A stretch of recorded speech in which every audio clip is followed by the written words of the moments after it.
آمنت بالله صدق الله العظيم وصدق رسوله الكريم ونحن على ذلك لمن الشاهدين والشاكرين والحمد لله رب العالمين۔ یہاں میں سبھی بھی خوشیاں منا رہے ہیں، سبھی بھی خوشیاں منا رہے ہیں۔ حضرات میرے نبی کا جشن ہے، آج میرے نبی کی ولادت کا دن ہے۔ آج گھروں میں جتنا سجانا ہو سجاؤ، آج جتنا چراغا کرنا ہو چراغا کرو، جتنی جھنڈیاں لگانا ہو لگاؤ۔ اس لیے نہیں کہ ہاں پر اچھا لگے، اس لیے نہیں کہ گلیاں خوبصورت لگے، اس لیے نہیں کہ لوگ ہماری نام کے ذکر ہمارا گھر بڑا سجا ہے، بلکہ جب اللہ نے اپنے محبوب کو بھیجنا چاہا تو اللہ فرماتا ہے جبریل جنت چلے جاؤ، جنت سے جھنڈے لے لو اور جھنڈے لے جا کر کے ایک خانہ کعبہ کی چھت پر لگا دو، ایک جہاں سورج نکلتا ہے وہاں لگا دو، ایک جہاں سورج ڈوبتا ہے وہاں لگا دو۔ اس سے پتہ یہ چلا کہ جب تک ہمارے جسم میں جان رہے گی ہم سنت جبرائیل کو ادا کرتے رہیں گے، اپنے گھروں میں جھنڈے لگاتے رہیں گے، اپنے گھروں کو سجاتے رہیں گے، اور جو چل رہے ہیں ان کو یہی کہتے رہیں گے سب ان کے جلنے والوں میں گل ہو گئے چراغ، احمد رضا کا شمع فروزہ ہے آج بھی۔ حضرات نبی کا محفل ہے، نبی کا جشن ہے، نبی کے ولادت کی خوشی کا موقع ہے۔ آپ حضرات اپنے گھروں کو سجائے، ہمیشہ یاد رکھیں وہاں بھی دیوبندی سنے بندیوں سے نہیں ملنا ہے۔ ہمارے جسم میں جب تک جان رہے گی ہم نبی کی عظمت مناتے رہیں گے، نبی کے ولادت کو مناتے رہیں گے، نبی کی عظمت بیان کرتے رہیں گے۔ اللہ تبارک و تعالی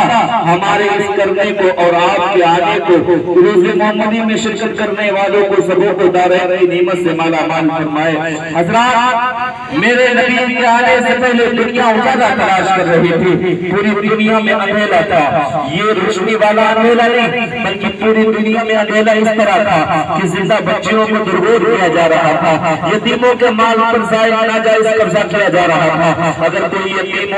کوئی شوہر مر جاتا تو اس کی بیوی کو زندہ رہنے کا حق نہیں تھا، بلکہ اس کے چتا پر جل بھن کر کے مرنا پڑتا تھا۔ یہ اسی ہندوستان کی تاریخ تھی۔ اپنا لون جیسے شخص نے عورت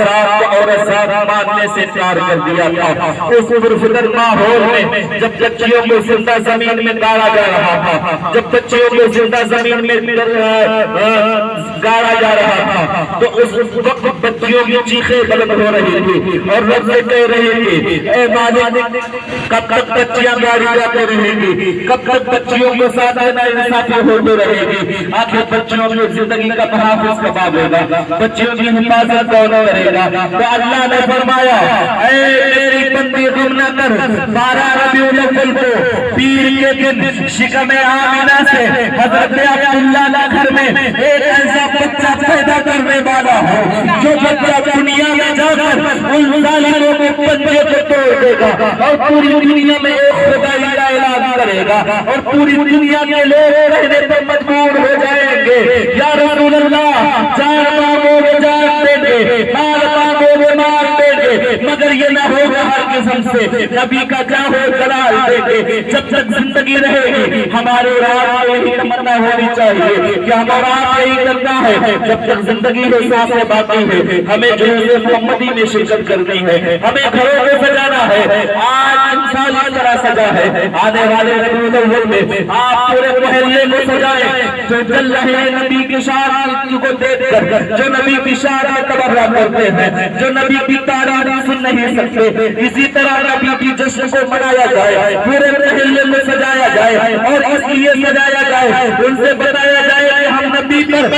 اپنی جان دینے کے لیے تیار ہیں، ہم مسلمان ہیں، ہم اپنے نبی پر جان دینے کے لیے تیار ہیں۔ اے لوگوں اپنے ایمان اور عقیدے کی حفاظت کرو، اپنے ایمان اور عقیدے کی حفاظت کرو۔ جب بھی ربیع الاول کا دن آئے اپنے گھروں کو سجاؤ، گلیوں کو سجاؤ، مہمانوں کو بلاؤ، لنگر عام کا انتظام کرو، نبی کے نام پر جتنے لنگر کھلانا ہو کھلا دو، اس لیے کہ اللہ نے جب اپنے محبوب کو بھیجا تو پوری دنیا میں